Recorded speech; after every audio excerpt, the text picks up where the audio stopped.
first story is titled, Am I the a-hole for not wanting to sell my Hyundai to pay for the wedding? First of all, I'd like to mention, I, 30 male, drive 2 hours every day for work. I've been looking for a job with my degree for a long time, and there were no job opportunity available in my area. The nearest company is 2 hours away, and I cannot move because of my house mortgage. My fiance of 1 year has been rushing me for a wedding, saying she's waited longer than any of her friends did. She asked if I could ask my parents to pay. But my parents are already struggling with my sister's cancer, and they've been spending money on chemo. They don't have insurance, and no one is willing to help. It's really messed up here. I told my fiancé that I'm starting to save money to be able to afford the wedding expenses, and she didn't accept, saying that I sneak my money behind her back to help my parents pay for my sister's treatment. I told her that I can't turn down my parents, who are struggling and have no one who can support. Not to mention paying her for things like presents/clothes/dinners, etc. Last week, she received a wedding invitation from her best friend, and she came to see me looking so upset, telling me that her friend is getting married before her, and she hated that. She said that her best friend apparently got herself a reliable fiancé, unlike me, and she said she got sick of people asking her when she'll get married. I told her to tell them off. It wasn't their business, but she told me that I needed to do something. She told me to stop answering calls from my dad, so he won't take money from me, and that I needed to sell my $17,000 Hyundai Accent to pay for the wedding. She even said that we needed to get married before the end of 2020. I argued with her about her unreasonable request and how I'm going to lose my job if I sell my car and end up unemployed after looking for so long. That's not a way to get married. She refused to drop it, called and texted to convince me that if we don't get married before the end of 2020, then there will not be a wedding at all. Friday, I came across an ad online and saw my car for sale with pictures. When I confronted her, she said she was handling it and was going to tell me as soon as she found a buyer. I got mad at her, and I haven't seen her ever since. She's crying, saying that I'm picking a car over her and that she was trying to make this work for us. Edit, I took a screenshot of the ad on Facebook so she won't deny it. I'm in the Middle East. You can see the screenshot on my Reddit profile. It has been posted for 5 days. Now for the top comments of this post.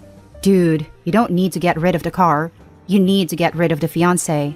Edit, I got a horse head in my bed because I didn't give a verdict. Not the a-hole. But dude, get a better fiancé. Exactly. What good qualities does this woman have? She sounds straight up awful. Yeah, some people have a really messed up idea of love. If getting married is so important, then go to the registry office and make it official. If she needs a ceremony, I'm guessing the $17,000 Hyundai is worth $10,000 secondhand.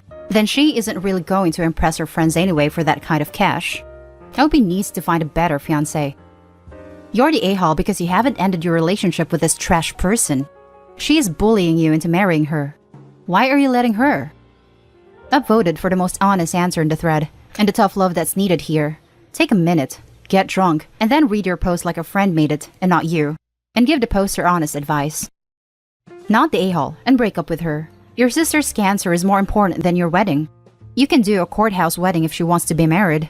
She doesn't want marriage. She wants a big, beautiful, expensive party all about her. Also, technically, she should be paying for your wedding as well. Why isn't her family helping? You did nothing wrong. Her family is unbearable. They feel like it's my job to please them and do things for them, while she does nothing to get them to stop. They don't have a sick family member like I do, and they rely on others for things to be done, and I'm one of the many people they take advantage of. Now for the next story. Am I the a-hole for walking out of my fiancé's friend's wedding reception? Background, my male 29, fiancé, female 33, has been asking me to go with her to a co-worker's wedding for about a few weeks. I expressed anxiety about it because, 1, I'm a huge introvert, have social anxiety, and wouldn't know anyone else. 2, there's a pandemic. I live in the US. It ended up being over 100 people, less than 5 wore masks at any given time. She put some pressure on me, told me it would mean a lot to her, and she wanted me to meet her work friends. Was talking to a friend about making compromises for your relationship, so I decided to go and try to put on a brave face and have fun. And I really did have fun for about the first 2.5 hours. Still anxious, but met some nice people, had a decent time.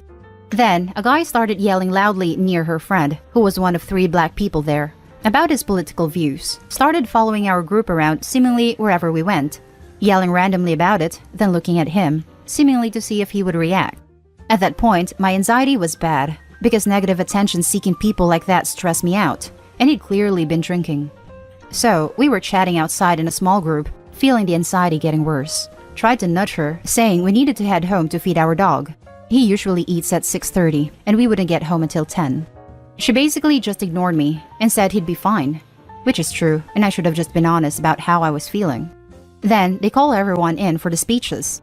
I'm walking behind my significant other, and as soon as I hit a doorway, I kind of freak out. All of the lights and people and noise just hit me, so I turned around and just walked to the car. Didn't have my phone to text her, so I just stood out there for 15 to 20 minutes. When she came out, she was pissed. She cried and told me how upset, angry, and hurt she was for most of the hour-and-a-half drive home until she just stopped talking. This was yesterday, and all day she's barely spoken to me. When she has, it's been very short. Tried to explain my side, but she said she feels like she has to concede to make me comfortable. For some context, we moved 800 plus miles from our family and friends for our careers 2 years ago. It's been difficult to find people we connect with. She said it hurt the most that she was finally having a good time and feeling comfortable here, and I couldn't stick it out for her. I get how disappointing that must have felt, but it also feels like she has no empathy for me. Am I the a-hole? Now let's read the top judgment for this post. No a-holes here. She has a right to be disappointed, and you have a right to your feelings in that situation. You need to come up with coping strategies for these situations. For example, in a situation like this, perhaps you should have taken 2 cars, so she could stay with her friends and you could go. Or have an agreement that if it gets too much, you can sit in the car a while to decompress. These things need to be talked out before the event though. No a-holes here. Your anxiety is a medical condition and you tried really hard to overcome it. Honestly, you should be really proud of yourself for making it there and keeping things under control for as long as you did. That said, her hurt/disappointment is understandable. The night meant a lot to her. You both sound like good people. Give her some time to calm down and then discuss what the triggers were. Hopefully, you can work together to get through the next event. She cried and told me how upset, angry, and hurt she was for most of the hour-and-a-half drive home until she just stopped talking. Wow, this seems like a big emotional response from her. Like a really big response. Without having her half of the story, it's hard to make a judgment. I mean, in an ideal universe, you would have given her the courtesy of flagging her and saying, simply, I need some air. A quick text would have prevented this entire ordeal. Next time, bring your phone and just put it on silent. It sounds like you need to talk to each other about what you need from one another. She needs to say what she needs from you, and you need to say what you need from her. My ruling is no a-holes here. I'd recommend showing her this post. Not the a-hole. I have an anxiety disorder, and if I was in that situation, the flight instinct kicks in and you can't think straight. You run until you are in a safe space. It is not healthy for you to have gone in to just make her happy when it was going to eat you up on the inside. I would just explain to her how anxious you were and how anxiety doesn't turn off when you want it to. You tried your best, and that's better than not going at all. Now for the final story. Am I the a-hole for going to my friend's wedding even though her mom and dad, who is the father of my child, will be there? When I was 19, I met a guy in his 40s at university. He told me he was married and had 3 kids, but his wife was dead. So he wanted to keep us secret until the kids were ready to hear about us. When we'd been together for 18 months, I found out I was pregnant. He freaked out and admitted his wife was not actually dead. Needless to say, we broke up. Then began a custody battle. And when I say battle, I mean battle. As his wife said, he could only keep the kid if they got full custody and I got nothing, because she didn't want to deal with me for 18 years. After a lot of BS from the wife, they only got visitation every 2 weeks. Because of her all-or-nothing mentality and finding out that her actions had resulted in visitation only, they decided to not be involved at all beyond child support. During the custody case, I met his other kids. His sons both hated me, but his daughter, Kate, who was 6 months younger than me, felt that her dad was the only one who should get in trouble here. Kate wanted a relationship with her youngest brother, who is still an infant, and who I now had full custody of. I agreed to letting her see her brother, and we actually became pretty good friends, as we were a similar age, with similar interests, and she spent a lot of time with the baby. A few years ago, I introduced Kate to a friend of mine, and now they're getting married. My son and I are still a touchy subject with Kate's parents, and Kate says her mom regularly complains about the child support. However, Kate wants her little brother at her wedding, and she and the groom both want me there. The wedding isn't until next summer, and the invites haven't even gone out yet, but she sorted out her guest list, and me and my son, who is now 6, are both on it. I've already said we'll be there. Kate's parents have seen the guest list. Her mother has messaged me asking me to not attend. I've refused, and she called me unreasonable and said I messed up her family 6 years ago.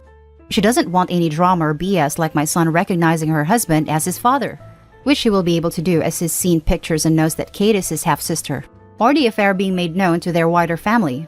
She also doesn't like my friendship with Kate, and has said that she doesn't want to see my face at Kate's wedding, as I've humiliated her enough. My point of view is that Kate has asked me to be there. I'm friends with Kate and her soon-to-be husband, and my son is already excited to go. Plus, it's not like I'm going to take the microphone and go, "Attention! My 6-year-old is the bastard child of the bride's father. Cheers to the bride and groom." Plus, I don't have a problem with them being there, despite the stunts the wife pulled when we were sorting custody. So, if they're the ones putting their foot down, I feel they should be the ones to not go. I talked to my roommate about it, and the roommate said that while she's a witch, I did F her husband, and I'd be bringing his child to the wedding. Am I the a-hole for still wanting to go despite Kate's mother telling me not to? Now let's read the top comments. Not the a-hole. Your roommate is off-base by saying you F her husband. He told you his wife was dead, and you didn't learn she wasn't until you got pregnant. Only you can decide if it's worth attending, but the wife is seriously misplacing her anger that should be directed at her husband for being a cheater. Yes, I hate when people blame the other women who didn't even know she was the other woman. It's not like she intentionally wrecked a home. Why is the bride's mother so keen on defending and standing by a man who, A, cheated on her, and B, claimed she was dead? Why are the brothers standing by a man who did that to their mother and hating a woman who thought she was banging a widower? Edit. I know people do that, and I get the mindset behind it, but it's still an a-hole thing to do. No matter how much better it is for you psychologically, it doesn't give you the moral high ground to do that. Please stop explaining this to me over and over again, like I fell off the turnip truck yesterday. I get it, I get it, I get it. Guy also took advantage of her. He's 40 years old, and he had S with a 19-year-old. The blaming that the roommate is doing, as well as the wife, are directed at the wrong person, and it's disgusting to blame a teenager over the grown man. Kate is ridiculously mature. She's amazing. Ugh, you slept with a widower, not a husband. You thought the wife was dead because he's a liar. None of this is your fault. Go to the wedding and have a great time with your son and your friends. Everyone else can suck an egg, not the a-hole. Perfectly states, his lies and the wife's lack of respect for herself do not constitute a good enough reason for Opie not to attend. Gonna hijack this to say that if she doesn't let Kate know what her mom has said, she would be the a-hole, because her mom will cause drama at the wedding. And that's the end of this video, folks. As always, leave a comment and hit like and subscribe. And if you want more of this content, turn your notification on to get updated on the latest videos. And I'll catch you in the next one. Stay safe.